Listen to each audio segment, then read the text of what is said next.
এই ভুলের খেসারত তৃণমূল কংগ্রেসকে দিতে হবে।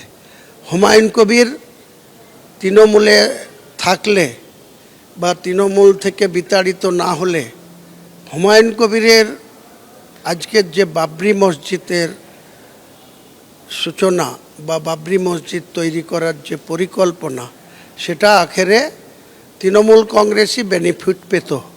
বিজেপি যেমন রাম মন্দির করে ভারতবর্ষের রাজনীতিতে বেনিফিট নিচ্ছে, পশ্চিম বাংলায় বিজেপি সনাতনী করে যখন তাদের উন্নয়নের কথা বলে মানুষের কাছে ভোট ব্যাংক বাড়াচ্ছে, তখন আজকের দিনে পরিষ্কার করে বলতে চাই যে বিজেপি বাংলা দখল করতে চায়। হুমায়ুন কবির কোনো মতেই সেই বিজেপিকে বাংলা দখল করতে দেবে না।